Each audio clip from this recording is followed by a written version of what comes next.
Hello and welcome back. This is Bouahla here. In this video, we'll look at some of the underlying principles of the comprehension approach and how we can apply them in your classroom.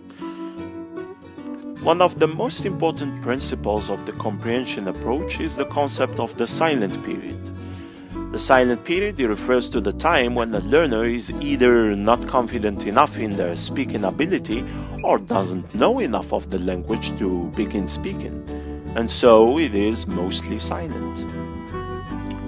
During this time, learners are exposed to as much comprehensible input as possible and are forming connections in their minds about grammar rules and vocabulary of the target language.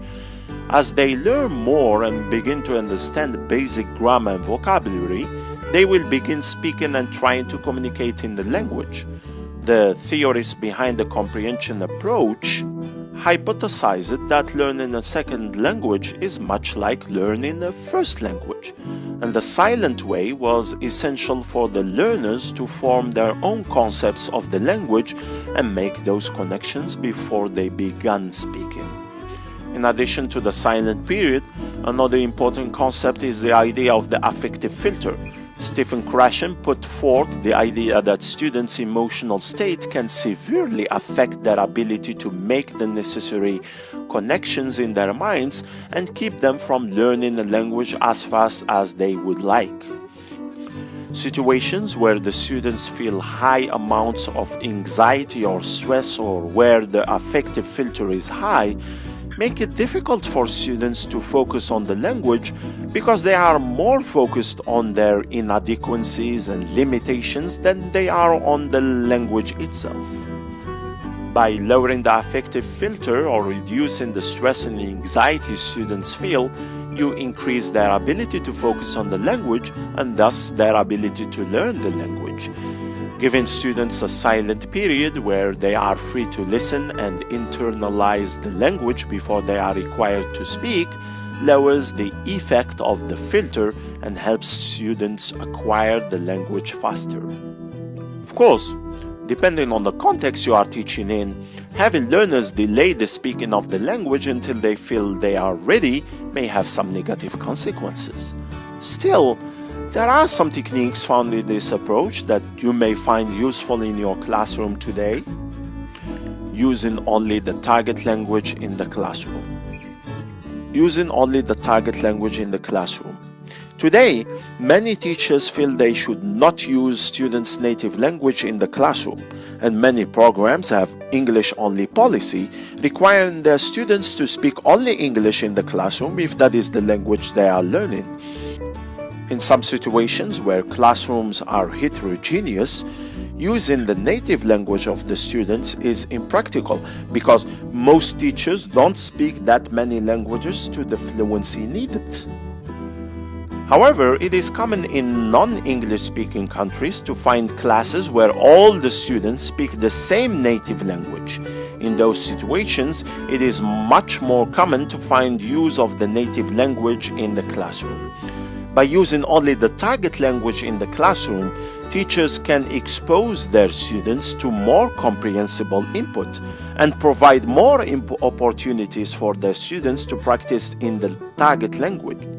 But you must be careful. Strict enforcement of such policies can raise students' affective filters and actually make it harder for them to learn the language. Find a happy balance between using the target language in the classroom and allowing occasional use of the native language where necessary and appropriate.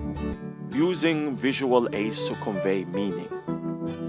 In the comprehension approach, emphasis is placed on understanding meaning by connecting physical actions and situations represented in pictures to the language input the students are hearing in the classroom. For example, if the teacher says sit down in the target language while also sitting down, the students learn the word to sit down. In the same way, they can learn the words for common household objects by looking at pictures of the objects while hearing the teacher say the corresponding vocabulary. Sometimes real objects, also called realia, are brought into the classroom. For example, if you are teaching a unit on food names, you might bring in real foods such as fruits and vegetables to use during the lesson. Or you may have plastic fruits and vegetables you can use instead. By combining physical actions, real objects, and pictures of objects or situations with comprehensible input, you can help learners make the connections between these objects or actions and the corresponding vocabulary in the target language. This is the very purpose of the total physical response technique we witnessed in our visit to 1980. Role reversal. Once students have learned enough during the silent period and are ready to begin speaking, you can have those students assume the role of the teacher by having them give commands to the other students and the teacher. This gives them an opportunity to speak using language they already know, and to feel successful when their classmates execute the commands they were given as expected. Use of simple questions and dialogues. Another way to help encourage students to begin speaking is to use simple questions and other situations where the responses the students need to give are limited. For example, you can use simple yes/no questions or questions where the answer is chosen from a list. You can ask questions about the situation in the picture, where the responses are limited to what the students see in the picture. By limiting the possible responses and vocabulary choices, the students do not need to think as much about what they say, which perhaps lowers the affective filter and lets them focus on what they are currently learning. As students gain confidence in language skills, you can move on to more advanced language situations. Well, I hope you have a clear understanding of the comprehension approach and how you can apply it in your classroom. Thank you very much, and see you in the next video, in which we'll look at another approach, another swing in the pendulum, and focus on the communicative approach, which focuses on speaking and production of the language more than just comprehension. See you then.